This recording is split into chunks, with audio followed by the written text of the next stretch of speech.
ناظرین، پاکستان اور پاکستان کے جو سیکیورٹی ادارے ہیں وہ اس وقت دہشت گردی کے افرید سے نبرد آزما ہیں، اور ہم دیکھ رہے ہیں رمضان کے مہینے میں بھی آئے روز جو حملے ہیں وہ بڑھتے جا رہے ہیں۔ اور رات گئے ایک حملہ ہوا تربت میں، نیول ایئر بیس پر حملہ ناکام بنایا گیا ہے اور اس میں 4 دہشت گردوں کو جہنم واصل کیا گیا ہے۔ اس سے پہلے بھی ہم دیکھ چکے ہیں کہ جو گوادر پورٹ اتھارٹی ہے وہاں پر حملہ ناکام بنایا گیا، اور ایک تازہ واقعہ جو پیش آیا ہے وہ شانگلہ کے علاقے بشام میں پیش آیا ہے، جہاں پر دہشت گردی کے اس حملے میں 5 چینی باشندے ہلاک ہو گئے ہیں۔ ان کی وین اسلام آباد سے کوہستان جا رہی تھی اور ان کو جو ہے وہ نشانہ بنایا گیا ہے۔ یہ پہلا موقع نہیں ہے کہ چینی باشندوں کو اس ملک میں نشانہ بنایا گیا ہو۔ اس پر آج ہم جو ہے وہ تفصیل سے بات کریں گے، اور جو قرارداد منظور ہوئی ہے فلسطین سے متعلق، غزہ سے متعلق، اس پر بھی آج ہم نے سیر حاصل گفتگو کرنی ہے۔ شامی صاحب، سر واقعات جو ہیں وہ بڑھتے جا رہے ہیں، پے در پے حملے ہو رہے ہیں اس وقت۔ اس میں تو کوئی شبہ نہیں کہ دہشت گردی جو ہے اس کی ایک نئی لہر اٹھی ہے، اور رمضان کے مہینے میں بھی دہشت گردوں کو چین نصیب نہیں ہو رہا، اور مسلسل پاکستان کے سیکورٹی ادارے اور پاکستان کے باشندے اور پاکستان کے مہمان وہ نشانے پر ہیں، اور ہماری سیکورٹی فورسز جو ہیں وہ بھی مقابلہ کر رہی ہیں۔ اور ابھی تو آپ یہ دیکھیں کہ جو چینی باشندے ہیں ان کو نشانہ بنایا گیا ہے، جی، اور ایک بہت ہی یعنی افسوسناک صورتحال جو ہے اس نے جنم لیا ہے۔ آج وزیر اعظم جو ہیں چینی سفارت خانے بھی جا رہے ہیں یکجہتی کے اظہار کے لیے اور یقین دلانے کے لیے کہ ہم چینی باشندوں کی بھرپور حفاظت کریں گے۔ اور اب یہ جو سرحد پار سے بھی جو اطلاعات ہیں وہ کوئی اچھی نہیں آ رہی۔ جی سر، وہاں بھی اب لوگ جو گروپ ہیں وہ سرگرم ہیں، منصوبے بنا رہے ہیں، اور ثبوت جو ہیں وہ ان کے پہنچ رہے ہیں ہم تک۔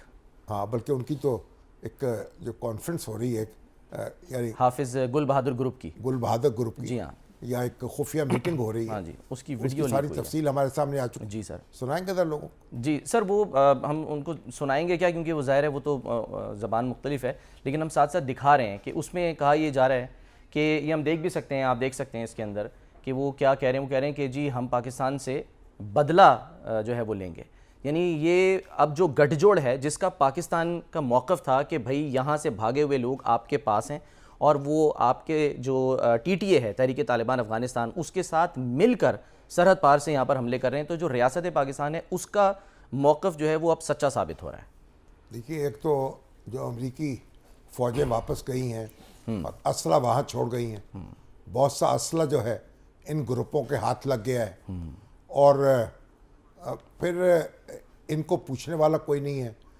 اب جو افغان حکومت ہے اس کی بھی کچھ مشکلات ہیں، اور وہ اس کے پوری طرح جمے نہیں ہیں، لیکن ہماری شکایات بھی ہیں ان سے، اور ہمارے اب میرا خیال ہے کہ جو سیکرٹری کامرس ہیں وہ کابل جا رہے تھے تجارت کے معاملے سے گفتگو کرنے کے لیے، تاکہ افغانستان اور پاکستان کے درمیان تجارتی تعلقات جو ہیں وہ بحال رہیں۔ لیکن بہرحال ہمیں دونوں ملکوں کو مل بیٹھنا ہوگا اور ایک دوسرے کے ساتھ جڑ کر اس دہشت گردی کا مقابلہ کرنا ہوگا، وگرنہ اس سے حالات ہاتھ سے نکل جائیں گے، اور پھر ہم نہیں کہہ سکتے کہ کہاں تک جا کے معاملہ رکے گا اور کس کا کتنا نقصان ہو جائے۔ شامی صاحب، ایک اور ایشو جو ریاست پاکستان کہتی آئی ہے، آپ کو یاد ہوگا کہ وہ جو احتجاج ہو رہا تھا مسنگ پرسنز کے فیملیز کی طرف سے، تو اب یہ ثابت ہو رہا ہے کہ وہ مسنگ پرسنز دہشت گردی کے واقعات میں ملوث ہیں، ان کی فیملیز جو ہیں وہ مان رہی ہیں۔ جو گوادر حملہ ہوا اس کے بعد وہ کریم جان بلوچ کے بارے میں مارا گیا نا، جی، اس کی شناخت بھی ہو گئی، جی، اس کی جو فیملی ہے انہوں نے اس کی لاش لینے کے لیے درخواست بھی دی، جی، اور وہ دہشت گرد حملے میں ملوث تھا۔ اب معاملہ یہی تو ہے نا کہ جو یہ مسنگ پرسنز ہیں، جو لوگ غائب ہو رہے ہیں، یہ سارا الزام سیکورٹی اداروں پہ لگ رہا ہے، حالانکہ ان میں سے بہت سے ایسے ہیں جو پہاڑوں پہ چڑھے ہوئے ہیں، بہت سے ایسے ہیں جو دہشت گردی کے واقعات میں ملوث ہیں، کئی ایسے ہیں جو سرحد پار جا چکے ہیں، کچھ ایران میں چھپے ہوئے ہیں، کچھ افغانستان میں چھپے ہوئے ہیں. یہ ابھی آپ دیکھیں کہ جب ایران میں دہشت گردوں کو نشانہ بنایا گیا انہوں نے مانا تو وہاں بھی معلوم ہوا تھا. اور اس کے بعد یہ لوگ، ان میں سے کئی ایسے ہیں جو عراق جا چکے ہیں، جو شام جا چکے ہیں اور دنیا کے کونے میں فساد پیدا کر رہے ہیں. لیکن یہاں الزام لگایا جاتا ہے اور آنکھیں بند کر کے ہم اس پہ یقین کر لیتے ہیں اور ان کی بات کو آگے بڑھاتے ہیں. تو یہ بھی ہمیں دیکھنا چاہیے نا کہ ہمارا دشمن جو ہے وہ ہمارے اندر کس طرح وسوسے پیدا کرنا چاہتا ہے، ہماری اپنی فورسز کے بارے میں ہمیں کس طرح کے اندیشوں میں مبتلا کرنا چاہتا ہے اور کس طریقے سے ان کے بارے میں بدگمان کرنا چاہتا ہے. جو لوگ سر ہتھیلی پر رکھے ہوئے ہیں، جو ہر روز خون دے رہے ہیں، ان کے بارے میں اگر بدگمانی جو ہے وہ عام کر دی جائے تو اس سے تو ہم اپنا نقصان کریں گے نا. تو بہرحال کچھ لوگ ایسے ہو سکتے ہیں جو سیکورٹی فورسز کے پاس بھی ہو سکتے ہیں، جن کو گرفتار بھی ہو سکتا ہے، گرفتاری ان کی گئی ہو. لیکن یہ تمام کے تمام لوگ جو ہیں ان کے بارے میں یہ کہنا اور ان کو بالکل معصوم قرار دے دینا، یہ بہت بڑی ناانصافی ہے. اور ہمارے میڈیا کے دوستوں کو بھی چاہیے کہ حقائق کا جائزہ لیں، احتیاط سے کام لیں، آنکھیں کھولیں، اچھی طرح دیکھیں اور پھر اس کے بعد لوگوں تک اپنے خیالات پہنچائیں.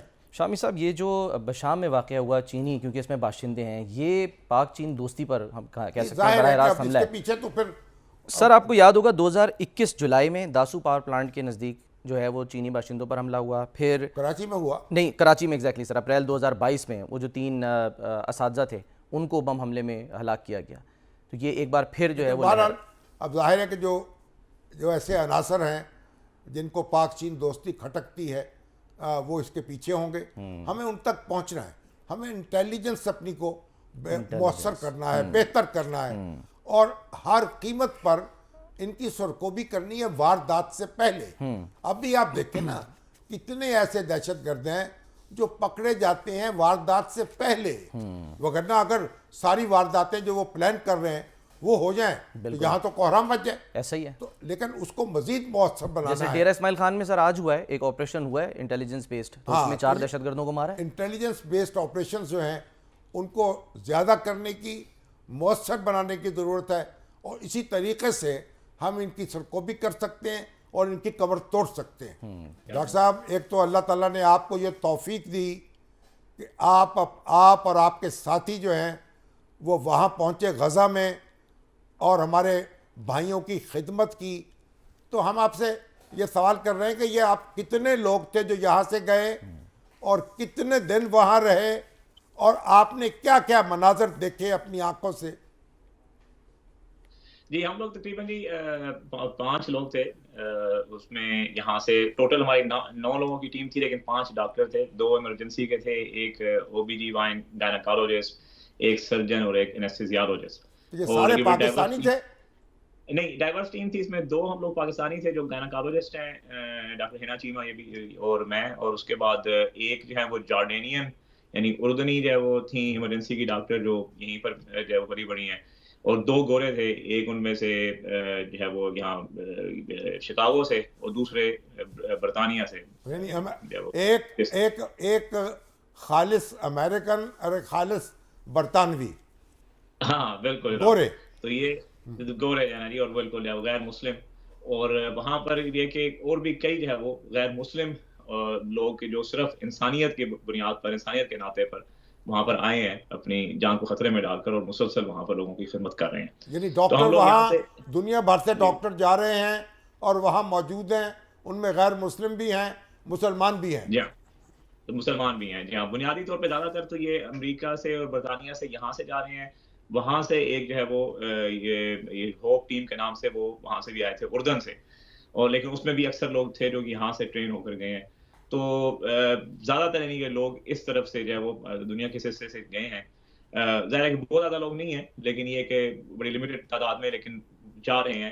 یہ تقریباً 1-2 مہینے سے یہ معاملہ شروع ہوا ہے، جنوری سے. یو این کے تحت EMT ایمرجنسی میڈیکل ٹیمز یہ کوآرڈینیشن کرتے ہیں اور آرگنائزیشن ان کے تحت جاتی ہیں، وہ پھر مختلف اسپتالوں میں جو ہے ڈپلائی کرتے ہیں. تو اس طریقے سے وہ تو سارا آپ یہ معاملہ تو سارے تیلی پہ رکھنے والا معاملہ تھا، یعنی ہر وقت آپ کی جان خطرے میں ہوگی. بس جب وہاں پر جا کر حقیقت یہ ہے کہ کوئی خطرہ محسوس نہیں ہوتا، حالانکہ ہر طرف وہاں پر جو بم گر رہے ہیں، مسلسل ایئر سٹرائکس ہیں، جو فائرنگ کی آوازیں آ رہی ہیں، اور ظاہر ہے کہ مسلسل انتہائی زخمی مریض جو ہے وہ آ رہے ہیں. بہرحال ان کے ساتھ جو ایک یو این کا معاہدہ اور اس طریقے کا معاملہ ہوتا ہے، اس میں یہ امید ہوتی ہے کہ جو ہمارا ہسپتال ہے وہ محفوظ قرار دیا گیا ہے، اور جو راستہ آنے جانے کا ہے وہ محفوظ قرار دیا گیا ہے. لیکن در حقیقت جیسے کہتے ہیں at the end of the day وہاں پر کچھ بھی محفوظ نہیں ہے. تو آپ نے کیسے مناظر دیکھے وہاں زخمیوں کے اور جو ہلاک ہونے والوں کے، اور یعنی کیا صورتحال؟ اور کیا مشکلات کیا پیش آئیں؟ جی ہاں بالکل، دل دہلا دینے والے مناظر تھے. مطلب اس میں یہ ہے کہ بھئی ایک وقت میں جو ہے وہ، اور خاص طور پہ میں نے محسوس یہ کیا رمضان میں کہ سحری اور افطار کے عین وقت پر یا عین اس سے کچھ پہلے ایئر سٹرائکس کا سلسلہ بڑھ جاتا تھا. ویسے تو پوری رات پورا دن یعنی ایک آوازیں آنا مسلسل جو ایئر سٹرائکس کی اور وہ مسلسل مریضوں کا آنا معمول تھا، لیکن ان اوقات پر طور خاص پڑ جاتا. ایک مثال کے طور پر ایک جو وہ خاندان، ان پر سحری سے ایک چند گھنٹے پہلے حملہ ہوا اور ان کے 20-25 لوگ وہیں پہ شہید ہو گئے، اور کئی ان کے جو ہے وہ ہر عمر کے لوگ، جس میں کہ بوڑھے تھے، اس میں ان کی نوجوان لڑکیاں جو ہے وہ ٹین ایجر لڑکیاں، بچے، ٹین ایجر لڑکے دبا وہ. اور پہلے بھی ان پر ہی کچھ عرصہ پہلے بھی حملہ ہوا تھا، یہ جو نصیرات کیمپ پر حملہ ہوا تھا کچھ دن پہلے.